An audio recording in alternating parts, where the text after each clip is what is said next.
It looks like we're starting on the catalpa wood. The wood is probably the most fun of the whole project because I think I told you that the wood came from one tree that came from my friend John Baldwin, and it was a catalpa tree. And he said, somehow I want you to use this on your truck. I thought, John, that's the ugliest stuff I ever saw. I didn't tell him this, but I thought, that's the ugliest stuff I ever saw. Why would I put that on my beautiful truck I'm going to make? So, anyway, John Baldwin, for anybody that doesn't know who he is, he was the president of Dillon Food Storage for a number of years. And John and I were just close friends. And at one time, he was a member of our truck club. But I started to work on that wood, and I could tell it was going to turn into something. I was fortunate enough to have my woodwork teacher from high school that wanted to get involved and help me do this woodwork on this. So here was my 89-year-old high school woodwork teacher helping me. And we planed and we sawed and there's over 50 feet of 3/8" dowel rods used in all of these wood pieces to join the pieces together. Most of these panels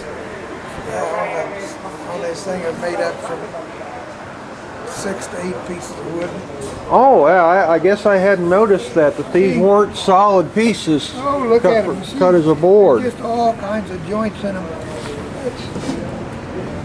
That next one back is probably as good an example of lots of pieces put together. Yeah. That one below that seat.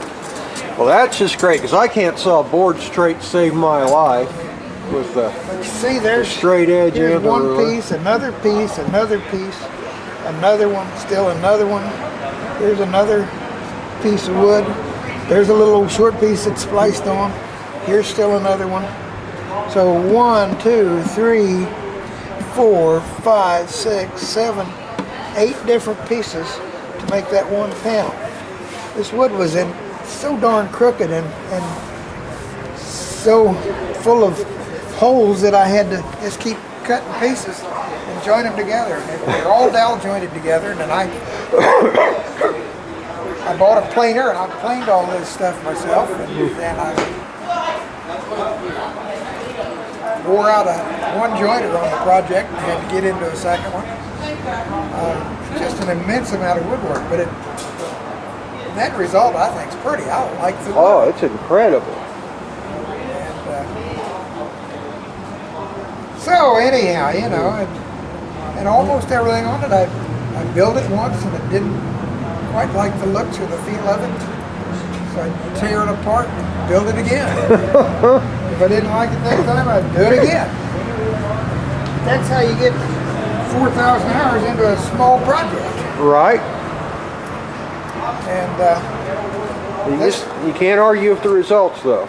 This was the last addition to it was right here. I didn't know how in the world to get into that number 4 seat. And the instructor from the welding class at the community college, Dave Fitzgerald, I visited with him a while and I said, Dave, come sit down and let's just talk about this thing and figure out a way to get into that seat. I didn't want anybody to touch those fenders. Right. So we talked about it a while and said, well, you know, the old Coca-Cola trucks had a bar that went across on the outside of the tire, so you could step up on that to reach up in here and get another case of pop out of the top of the shelf. I said, there's a place to start. Then we decided we ought to have a ladder of some sort. We built that, and that's how that works out.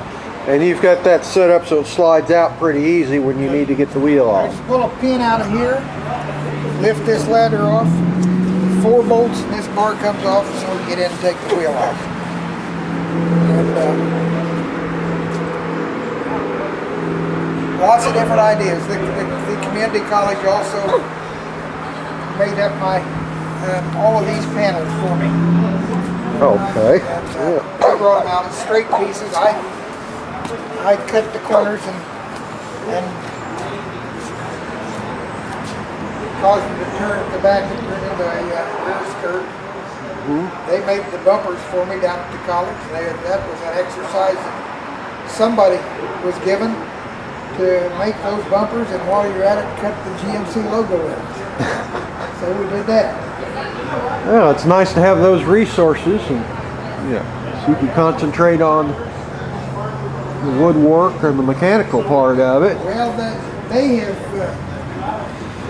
been a real friend to a number of guys in our club.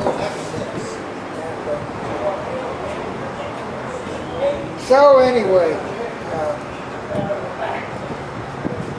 that's kind of how the thing worked out. I didn't want to modernize it too much, but I did decide I'd go a little bit so it has tail lights, turn signals, Right. and I even have stoplights on it. Well, I didn't ever have anything like that in that day, but I did have one tail light probably.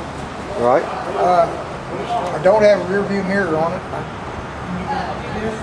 Just kind of resisting to do that. Right. Probably look out of place, especially as far out as you'd have to have it to clear the seats. So anyhow, Don, that's kind of the story about how it happened.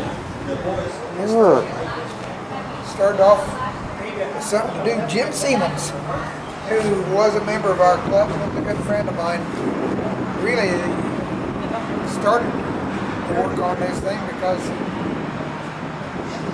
he was just needing something to do after he left his office job in the evenings. He was our county appraiser, and he just wanted someplace to go get his hands dirty. And so I said, well, let's start to work on this and see if the engine will turn.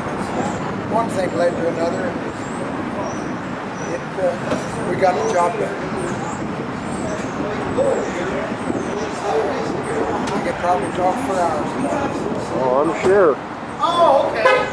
Now I'm going to make a pass around the outside so everybody can see the other side of it. So we get up in a higher gear and get up I don't think everybody's seen the front of it yet. Close up. Cab, cow. How are you? All right. This yours? Gorgeous thing. And talk you into coming to our car show downtown.